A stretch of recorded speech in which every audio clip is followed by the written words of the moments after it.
بسم اللہ الرحمن الرحیم۔ السلام علیکم دوستو 7 اکتوبر سن 2023 کی صبح میں اچانک سے اس وقت پورا کا پورا اسرائیل دہل گیا اور جب حماس گروپ کی طرف سے اسرائیل کے اوپر صرف اور صرف 20 منٹ کے اندر ایک کے بعد ایک لگاتار 5000 سے بھی زیادہ راکٹس چھوڑے گئے۔ یہ راکٹس اتنی تیزی کے ساتھ آئے تھے اور اتنی خطرناک طریقے سے چھوڑے گئے تھے کہ آئرن ڈوم نام کا وہ ڈیفنس سسٹم کہ جس کی تعریفیں اسرائیل پوری دنیا میں کرتا پھرتا ہے اور جس کی پوری دنیا میں مثالیں دی جاتی ہیں، وہ سسٹم بھی پورے طریقے سے فیل ہو گیا۔ اگلے کچھ منٹس کے اندر ہی پورے اسرائیل کے حالات بدل چکے تھے۔ پورے اسرائیل میں افراتفری کا ماحول تھا۔ تل ابیب جیسے بڑے شہروں میں یا تو بلڈنگز میں آگ لگی ہوئی نظر آ رہی تھی یا پھر آسمان پر دھواں نظر آ رہا تھا۔ ہر طرف سے چیخ اور پکار سنائی دے رہی تھی، جبکہ اسرائیل کی فوج، اسرائیل کی گورنمنٹ، ساتھ اسرائیل کی جو خفیہ ایجنسی ہے مطلب کہ موساد، یہ سبھی لوگ نہ صرف پریشان تھے بلکہ کنفیوز تھے کہ آخر اچانک سے یہ سب کچھ ہوا کیا ہے۔ بہت دیر کے بعد جا کر تو ان لوگوں کو یہ محسوس ہوا کہ دراصل یہ کوئی عام حملہ نہیں ہے جس طرح کے حملے پہلے بھی غزوہ کی طرف سے حماس کرتا آیا ہے، بلکہ یہ تو ایک بڑا آپریشن ہے۔ بلکہ آسان لفظوں میں کہوں تو یہ ایک جنگ ہے کہ جس کو پوری پلاننگ کے ساتھ شروع کیا گیا ہے۔ اسی افراتفری کے ماحول میں اور بہت جلد بازی میں آخرکار اسرائیل کی گورنمنٹ کو بھی آفیشلی وار کا اعلان کرنا پڑا۔ اس نے کھلے طور پر پوری دنیا کے سامنے کہا کہ اب ہم ان سٹیٹ آف وار میں ہیں، مگر اسرائیل خود بھی جانتا تھا کہ اب شاید بہت دیر ہو چکی ہے، کیونکہ اس وقت تک تو حماس کی جو لڑاکے تھے وہ دراصل اسرائیل کے اندر آ چکے تھے۔ اس بار یہ کوئی راکٹس کے ذریعے عام حملہ نہیں کیا گیا تھا، بلکہ راکٹس تو صرف ایک دکھاوا تھے، بلکہ پانی کے ذریعے سے، لینڈ کے ذریعے سے، ساتھ ہی آسمان کے ذریعے سے بھی حماس کے لڑاکے بڑی تیزی کے ساتھ نہ صرف اسرائیل میں اتر چکے تھے، بلکہ جب تک اسرائیل سمجھ پاتا تب تک بہت اندر آ کر اٹیک کرنا بھی شروع کر چکے تھے۔ جب اس جنگ کی خبریں پوری دنیا میں وائرل ہونا شروع ہوئی، جتنا زیادہ حیران اس سے اسرائیل تھا اس سے کئی زیادہ باقی دنیا تھی، کیونکہ ظاہر ہے اسرائیل اور باقی دنیا یہی مانتی تھی کہ اسرائیل اور حماس کی لڑائی تو ایک ہاتھی چونٹی کی لڑائی ہوتی ہے۔ اسرائیل بھی لمبے وقت سے یہی سوچا کرتا تھا کہ حماس غزوہ کے اندر سے چاہے کتنی بھی راکٹ چھوڑتا رہے مگر کبھی بھی ہمارے اندر آنے کی جرات نہیں کرے گا، مگر ایسا پہلی بار ہوا تھا کہ حماس نہ صرف اسرائیل کے اندر آیا بلکہ اس نے وہ سب کچھ کر دیا کہ جس کی تو نہ اسرائیل اور نہ ہی دنیا کے باقی طاقتور ملکوں نے کبھی امید کی تھی۔ حماس نے اسرائیل کے خلاف اپنے شروع کیے گئے اس آپریشن کو طوفان الاقصی کا نام دیا۔ انگلش میں کہوں تو الاقصی سٹورم، اور اگر اردو میں کہوں تو آپ یہ سمجھیے مسجد اقصی کا طوفان۔ اتنا ہی نہیں، جنگ شروع کرنے کے بعد حماس کی طرف سے یہ اعلان بھی کیا گیا کہ ہم نے اسرائیل کے خلاف فائنل آپریشن شروع کیا ہے۔ اسی لیے اس پورے علاقے میں حماس کے علاوہ جتنے بھی چھوٹے بڑے دوسرے گروپ ہیں جو اسرائیل کے خلاف ہمیشہ سے لڑتے آئے ہیں اور فلسطین کی آزادی کے لیے تیار رہتے ہیں، وہ ہمارا ساتھ دیں۔ جو جہاں پر ایکٹیو ہے وہ وہیں سے اپنی لڑائی شروع کر دے۔ حماس کے اس اعلان کے بعد ایسی بہت ساری خبریں آئی جس سے پتہ چلا کہ ایک ایک کر کے بے شمار گروپوں نے حماس کے اس آپریشن کو جوائن کیا، مگر اسرائیل کو اور بھی زیادہ زور کا جھٹکا اس وقت لگا کہ جب 8 اکتوبر کی صبح میں لبنان میں موجود جو حزب اللہ نام کا ایک تنظیم ہے اور جو کافی بڑا گروپ ہے، اس نے حماس کے سپورٹ میں اسرائیل کے اوپر کچھ میزائل داغنا شروع کر دیے۔ آپ کی نالج کے لیے بتاتا چلوں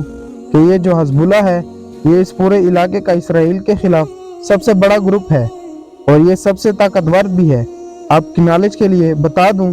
کہ یہ وہی گروپ ہے کہ جو ایران کے انڈر میں رہتا ہے، ایران کے سپورٹ سے چلتا ہے، بلکہ ایران کے تعاون سے ہی کھڑا کیا گیا ہے۔ ویسے تو حزب اللہ کی طرف سے اسرائیل کے خلاف اس جنگ میں جو کارکردگی ہے وہ بالکل نہ ہونے کے برابر ہے،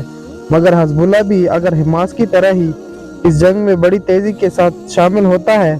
تو یقینی طور پر اسرائیل کی مشکلیں بہت بڑھ جائیں گی۔ فی الحال اسرائیل اور حماس کی جنگ اب کافی آگے بڑھ چکی ہے اور جس وقت میں یہ ویڈیو بنا رہا ہوں، اگر اس وقت تک کی تعداد کی بات کروں تو مرنے والے لوگوں کی جو تعداد ہے وہ اسرائیل کی طرف سے 900 کا بھی نمبر پار کر چکا ہے، جبکہ یہ نمبر فلسطین کی سائڈ سے 600 کے اوپر بتایا جا رہا ہے۔ ہزاروں کی تعداد میں لوگ زخمی بھی ہو چکے ہیں۔ एक दिलचस्प बात यह भी है इस जंग में अब चाहे आगे जो कुछ भी हो, मगर जो इंटरनेशनल पॉलिटिक्स के एक्सपर्ट हैं उनके मुताबिक ऑलरेडी इसराइल ये जंग हार चुका है। यानी इनका ये कहना है कि आगे जंग में चाहे इसराइल कुछ भी कर डाले, चाहे पूरे गज़वा को ख़त्म कर दे, नक्शे से मिटा दे, हमास को पूरी तरीके से तोड़ दे, मगर इसके बावजूद भी हमेशा इसराइल को यह जंग हारा हुआ माना जाएगा। ऐसा वो लोग क्यों कह रहे हैं? इसके पीछे कई वजह हैं। सबसे पहली वजह तो ये है कि हमास प्लान के मुताबिक इसराइल के बेशुमार लोगों को ऑलरेडी कैदी बना चुका है, और कैदी बनाए गए उन लोगों में इसराइल के सिर्फ आम लोग नहीं हैं, बल्कि इसराइल के बेशुमार फौजी, बड़े बड़े अफसर तक शामिल हैं। इन सारे कैदियों की मदद से हमास न सिर्फ इसराइल को टेबल पर लेकर आएगा, बल्कि इसको झुकने पर भी मजबूर करेगा, और इन सारे कैदियों को वापस करने के बदले में वो इसराइल की कैद में मौजूद अपने पुराने बेशुमार मुजाहिदीन को या फिर फलस्तीन के आम लोगों को आज़ाद कराएगा, और इन कैदियों की मदद वो इसराइल से बेशुमार मांगे भी मनवा सकता है। इसराइल के ऑलरेडी इस जंग को हार जाने के पीछे जो दूसरी वजह बताई जा रही है वो है दरअसल इसराइल की जो एक इमेज है, मतलब जो एक पूरी पॉलिसी है, उसका बर्बाद होना। हम सभी लोग जैसा कि जानते हैं कि आज के दौर में इसराइल को हद से ज्यादा ताकतवर दिखाया जाता है। खास तौर से इसराइल की जो खुफिया एजेंसी है, मतलब कि मोसाद, उसकी तो पूरी दुनिया में मिसालें दी जाती हैं। मोसाद के मुताबिक तो उनके मुल्क के अंदर उनकी इजाजत के बगैर कोई परिंदा भी पर नहीं मारता है, बल्कि मोसाद तो ये हमेशा दावा करती आई है कि दुनिया में जहाँ पर भी जो कुछ हो रहा होता है उस पर उनकी नजर होती है। मोसाद की बहादुरी और होशियारी के बारे में न सिर्फ दुनिया भर के अंदर बेशुमार फिल्में और सीरीज बनाई गई हैं, बल्कि इसको तो हमेशा मीडिया में इस तरह से दिखाया गया है कि हर किसी से बचा जा सकता है, मगर मोसाद से बचना तो नामुमकिन है। यही वजह है कि आज के दौर में आप देखेंगे कि दुनिया भर के अलग अलग इलाकों में ऐसे बेशुमार लोग हैं जो भले ही अपने मुल्क के खुफिया एजेंसी के बारे में ना जानते हों, मगर इसराइल की खुफिया एजेंसी के बारे में जरूर जानते हैं और इसकी तारीफों की पुल भी बांधते हैं। मगर अब 7 अक्टूबर के बाद हर कोई यही सवाल पूछ रहा है कि आखिर ये सब कुछ हो गया, मोसाद कहाँ था? मोसाद से इतनी बड़ी चूक कैसे हो गई? आखिर वो मोसाद की जो पूरी दुनिया पर नजर रखने का दावा करती है, उसकी नजर के सामने ये सब कुछ कैसे हो गया? एक छोटे से हमास नाम के ग्रुप ने न सिर्फ इतनी बड़ी प्लानिंग की, बल्कि इसको कामयाबी से अंजाम भी दे दिया, और मोसाद कुछ ना कर सका, बल्कि इसको तो पल भर की भी खबर ना थी। मोसाद के अलावा इसराइल की फौज भी पूरी तरीके से बेबस नजर आई। इसराइल की फौज की ताकत की भी पूरी दुनिया में मिसालें दी जाती हैं, और ये माना जाता है कि इनकी फौज तो एडवांस टेक्नोलॉजी से पूरी तरीके से लैस है। इसके पास जो जो चीजें मौजूद हैं वो दुनिया में किसी के पास मौजूद नहीं। इनकी फौज तो हमेशा घर में घुसकर मारती है, मगर इस बार हमास की तरफ से जब अटैक हुआ तो इसराइल की ये फौज जब तक हरकत में आती तब तक तो हमास के जो लड़ाके थे वो ऑलरेडी इसराइल के काफी अंदर मौजूद थे।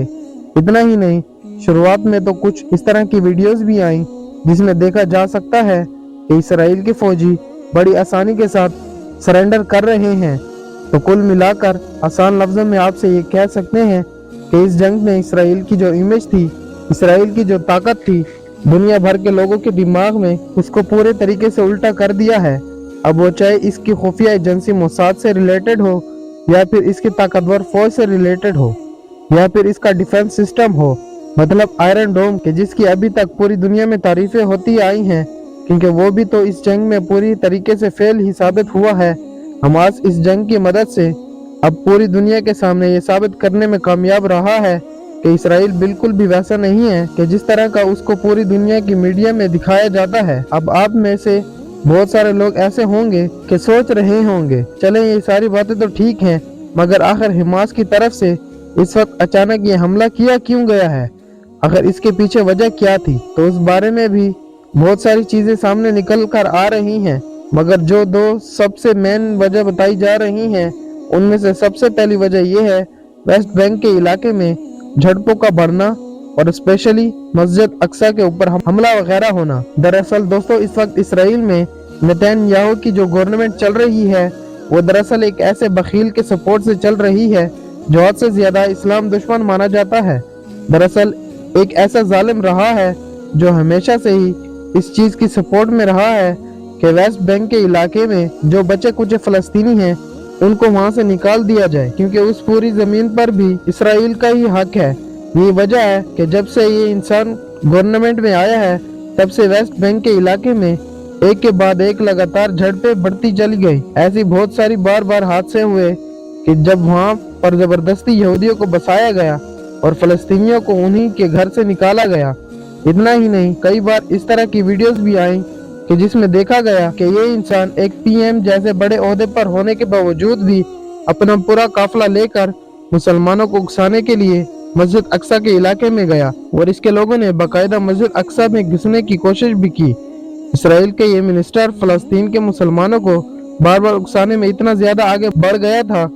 इस चीज का अंदाजा इसी बात से लगाया जा सकता है कि अमेरिका जैसे मुसलमानों के दुश्मन को भी इसराइल को इस बारे में वार्निंग देना पड़ी थी। इसराइल के बदतहजीब लोगों की तरफ से बार बार मस्जिद अक्सा में इंटरफेयर करने की कोशिशों की वजह से ही फलस्तीनी मुसलमानों को वहाँ के कट्टर यहूदियों के भी झगड़े बढ़ते चले गए थे। नतीजा ये हुआ कि बाद में तो इस तरह की वीडियोस भी आई कि जब रमजान के महीने में इसराइल की फौज एक बार मस्जिद अक्सा के ही अंदर दाखिल हो गई थी। मस्जिद अक्सा के अंदर न सिर्फ बहुत सारी तोड़ फोड़ की गई बल्कि जो अंदर लोग मौजूद थे उनके साथ मारपीट भी की गई थी और इनको कैदी भी बनाया गया था। ये सारी वीडियोस देखकर और इस तरह का झगड़ा मस्जिद अक्सा के अंदर देखकर पूरी दुनिया के ही मुसलमानों ने इसराइल के खिलाफ मुजाहरे किए थे। याद रहे दोस्तों कि पिछले कुछ महीनों के अंदर जब जब इस तरह की हालात मस्जिद अक्सा से रिलेटेड बन रहे थे तब तक हमास की तरफ से इसराइल को धमकियां दी जा रही थी, मगर इसराइल ने ये कभी भी एक्सपेक्ट नहीं किया था कि हमास की तरफ से इतना बड़ा रिएक्शन आएगा। क्योंकि याद रहे दोस्तों कि हमास ने जो जंग शुरू की है उसका ऐलान में ही इसने क्लियरली कहा है कि ये जंग दरअसल मस्जिद अक्सा को बचाने के लिए की गई है और ये इसी वजह से शुरू की गई है क्योंकि इसराइल बार बार मस्जिद अक्सा के ऊपर हमला करने की कोशिशें कर रहा था। इसलिए हमास ने इस ऑपरेशन का नाम भी तूफान अल अक्सा मतलब कि अल अक्सा स्टॉर्म रखा है। दूसरी वजह हमास के हमले के पीछे जो बताई जा रही है वो है दरअसल सऊदी अरेबिया और इसराइल के बीच पेश डील होना। इसराइल और सऊदी अरेबिया के बीच अमेरिका की कोशिश से एक डील होने वाली थी जिसके तहत सऊदी अरेबिया इसराइल को तस्लीम करने वाला था और बदले में सऊदी अरेबिया को भी अमेरिका की तरफ से बहुत कुछ मिलने वाला था। ये डील इस वक्त आखिरी मोड़ पर चल रही थी, मगर तभी अचानक से हमास की तरफ से इसराइल के ऊपर हमला कर दिया गया और एक बड़ी जंग को शुरू कर दिया गया। माना जा रहा है कि यह हमला बिल्कुल ऐसे वक्त पर किया गया है कि जिस वक्त पर सऊदी अरेबिया और इसराइल के बीच डील होने वाली थी। जज़ाकल्लाह।